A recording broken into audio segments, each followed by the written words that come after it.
Assalamualaikum warahmatullahi wabarakatuh. Alhamdulillah, alhamdulillah, alhamdulillahirabbil alamin. Wassalatu wassalamu ala asrafil anbiya'i wal mursalin sayyidina Muhammadin wa ala alihi wa sahbihi ajma'in. Amma ba'du.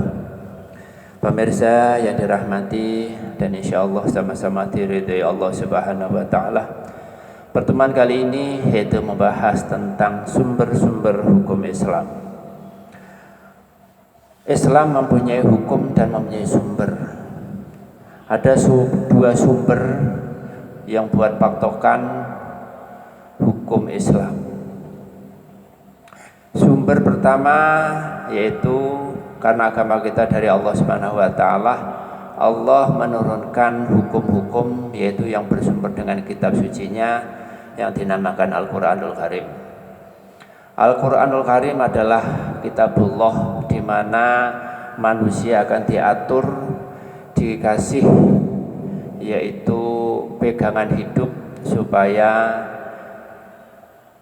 ibadah-ibadah yang kita lakukan, hidup di dunia ini yang kita lakukan semua ada hukum-hukumnya. Tidak akan tersesat selama-lamanya, tersesat di dunianya maupun tersesat di akhirat nanti. Karena orang yang beriman, umat Islam itu mempunyai keyakinan bahwa setelah kematian itu ada kehidupan yang abadi, yaitu di alam akhirat, alam terakhir, di mana tidak ada alam lagi, yaitu manusia diakhiri di akhirat itu. Di akhirat itu ada dua balasan, surga atau neraka. Disinilah peran umat Islam, di mana agama yang diridhoi Allah Subhanahu wa taala. Maka dari itu kita sebagai manusia mempunyai kewajiban-kewajiban di dalam hidup kita, larangan-larangan di dalam hidup kita. Semua serba diatur dan diarahkan supaya manusia itu selamat dunia dan akhirat. Maka dari itu Islam datang untuk menyempurnakan akhlak-akhlak manusia, untuk mengarahkan supaya manusia menjadi hamba yang benar, selalu mendapat ridho dan bimbingan dari Allah Subhanahu wa taala. Maka dari itu pemirsa yang dirahmati dan diridhoi Subhanahu wa taala, pada kali ini saya akan menerangkan hukum-hukum atau sumber-sumber agama kita, agama Islam. Dari mana agama kita itu? Apa sih aturannya? Maka dari itu pertemuan kali ini akan saya menerangkan tentang sumber daripada Al-Qur'an dan As-Sunnah, yaitu sumber hukum di dalam agama Islam. Pemirsa yang dirahmati Allah Subhanahu wa taala, sebelumnya kita bersyukur kepada Allah dengan mengucapkan alhamdulillahirabbil alamin. Yang keduanya mengucap salawat Nabi kita Muhammad sallallahu alaihi wasallam dengan mengucapkan Allahumma shalli ala sayyidina Muhammad. Mudah-mudahan di yaumul qiyamah nanti kita sama-sama mendapat syafaatnya. Pemirsa yang dirahmati Allah Subhanahu wa taala, sumber pengertiannya adalah dalam hukum Islam sesuatu ketetapan yang dapat dijadikan pedoman dalam menerapkan setiap hukum yang harus ditaati seluruh umat manusia, seluruh umat Islam. Al-Quran dan As-Sunnah merupakan dua sumber hukum agama Islam yang harus dijadikan pedoman bagi setiap mukmin, setiap muslim dalam menjalani kehidupan di dunia ini. Pemirsa yang dirahmati Allah Subhanahu wa taala, di dalam Al-Qur'an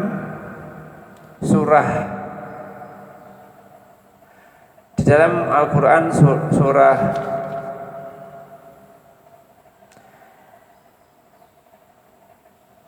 5 ayat 3 yang diterangkan, al-yauma akmaltu lakum dinakum wa azmamtu alaikum nikmati wa raditu lakumul Islam madina.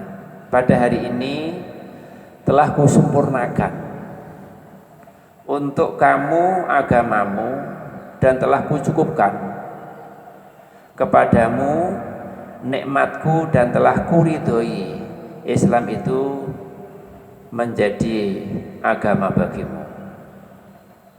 Disinilah dasar utama di mana Islam itu sudah disempurnakan dan diridhoi oleh Allah Subhanahu wa taala. Maka Rasulullah sallallahu alaihi wasallam beliau bersabda begini, taraktu fikum amrayni lam tadillu abadan ma in tamasaktum bihima kitaballahi wa sunnata rasulih. Aku tinggalkan untuk kalian dua perkara. Kalian tidak akan tersesat selamanya apabila tetap berpegang teguh dengannya, yaitu Al-Quran atau kitabullah dan sunnah Rasulullah Sallallahu Alaihi Wasallam.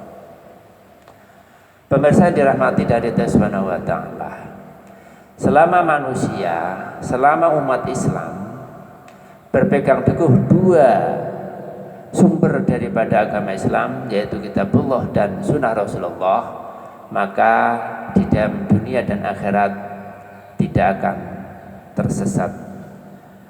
Maka dari itu Al-Quran sebagai sumber hikam dinul Islam yang pertama. Menurut bahasa, Al-Quran berarti adalah bacaan. Sedangkan istilah atau menurut istilah atau syaraknya adalah firman Allah yang diturunkan kepada Nabi kita Muhammad Sallallahu Alaihi Wasallam melalui malaikat Jibril sebagai pedoman hidup bagi manusia dan merupakan ibadah siapa-siapa yang membaca kitabullah. Kemarin sudah saya terangkan keutamaan daripada membaca Al-Quran. Setiap huruf yang dibaca di dalam Al-Quran itu akan mendapatkan satu kebaikan, dan kebaikan itu dilipat gandakan 10 kali lipat. Itulah kitabullah, satu-satunya kitab di mana huruf-huruf yang ada di dalamnya ada nilainya ibadah. Maka dari itu pemirsa yang sekalian yang saya hormati, jadi itulah kitabullah itu firman Allah yang harus kita amati, kita pelajari supaya kita menjadi orang yang selamat dunia dan akhirat. Sumber Islam yang kedua atau hukum Islam yang kedua adalah sunatullah, sunatin Nabi Muhammad Sallallahu Alaihi Wasallam yang disebut dengan as-sunnah. As-sunnah sumber hukum Islam yang kedua, segala sesuatu ucapan, perbuatan dan pernyataan takrir yang bersumber dari Rasulullah Sallallahu Alaihi Wasallam. Karena sunnah Rasulullah sumber hukum agama Islam yang kedua setelah Al-Quran.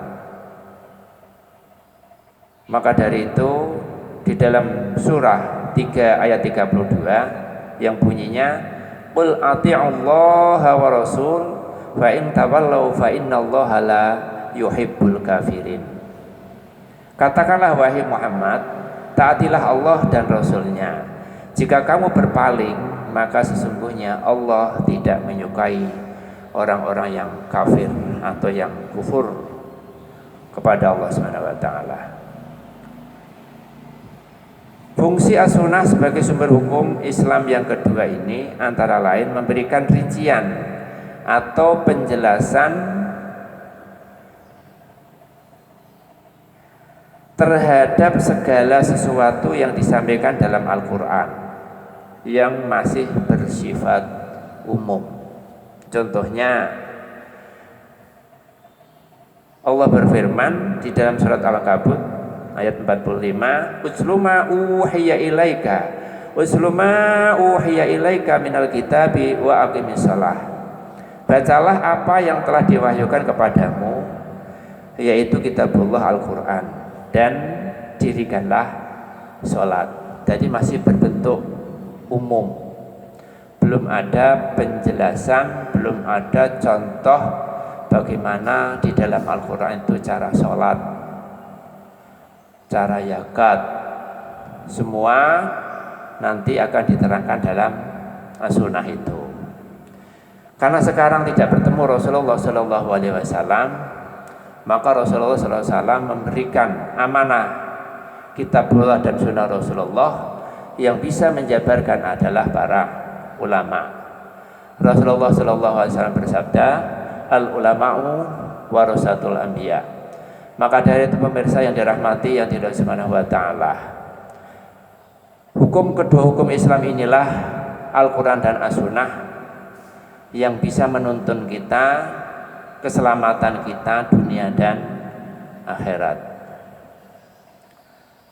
Maka dari itu pemirsa yang dirahmati Allah Subhanahu wa taala, supaya kita selamat dan bisa mengerti tentang Al-Quran, mengerti tentang As-Sunnah, maka kita harus mengikuti para ulama yang sudah mendapat amanah dari Rasulullah Shallallahu Alaihi Wasallam bahwa ulama itu adalah pewarisku. Maka kalau kita tidak mengikuti para ulama, kita menukil sendiri, mengartiin sendiri, maka akan membahayakan diri kita masing-masing. Kalau sudah kita mengikuti para ulama, insya Allah kita sama dengan mengikuti Rasulullah Shallallahu Alaihi Wasallam, karena memang yang bisa mengupas tuntas semua yang ada di dalam hukum Islam, entah itu Al-Quran maupun As-Sunnah, itu adalah para alim, ulama, orang yang berilmu, orang yang tahu bagaimana membedakan mana yang benar, mana yang salah, yang bisa mengupas tuntas di dalam Al-Quran dan As-Sunnah. As-Sunnah ada dua, yaitu sunnah fi'liyah dan sunnah qauliyah. Sunnah takririyah. Sunnah takririyah itu sunnah-sunnah yang dijalankan oleh para sahabat Rasulullah SAW, kemudian Rasulullah mendiamkan, itu juga termasuk sunnah. Perkataan Rasulullah namanya sunnah qauliyah, sabda-sabda Nabi Muhammad SAW itu pun dinamakan as-sunnah. Perbuatan Rasulullah yang disebut dengan sunnah fi'liyah, perbuatan, tindak tanduk, perilaku Rasulullah, apapun yang dijalankan Rasulullah dengan dilihat umatnya, itulah sunnah Rasulullah Shallallahu Alaihi Wasallam, menjadi pedoman hidup juga. Tidur kita, makan kita, wudhu kita, sholat kita, semua mengikuti Rasulullah Shallallahu Alaihi Wasallam, itu diadanya as-sunnah. Dan penjabaran as-sunnah itu yang bisa menjabarkan adalah para ulama, para alim ulama, termasuk yang ditunjuk di dalam dunia ini ada 4, yaitu Imam Syafi'i, Maliki, Hanafi, Hambali. Kalau kita mengikuti, insya Allah kita akan selamat dunia dan akhirat, karena beliaulah yang mempunyai ilmu dan memahamkan para seluruh umat manusia. Karena kita enggak temu langsung oleh Rasulullah, kita suruh mengikuti Rasulullah, yaitu mengikuti para ulama. Apa sih para ulama itu? Di antaranya adalah yang bisa menjabarkan tentang rukun Islam, syarat-syarat menjadi Islam, syarat salat, syarat puasa, rukun puasa, rukun sholat, itu semua para ulama yang bisa. Kita tinggal ngikut sebagai orang yang awam, dan kita ikut penjelasannya bagaimana cara sholatnya. Sholu kama ro'aitumuni usolli, sholatlah kalian seperti aku menjalankan sholat. Tentunya kalau kita enggak mengikuti para ulama, kita tidak akan bisa, karena dialah yang bisa mengetahui sunnah-sunnah Rasulullah yang sudah dibukukan atau sudah yang dikitabkan, ditulis dalam kitab Sahih Bukhari, Sahih Muslim, kemudian Ahmad.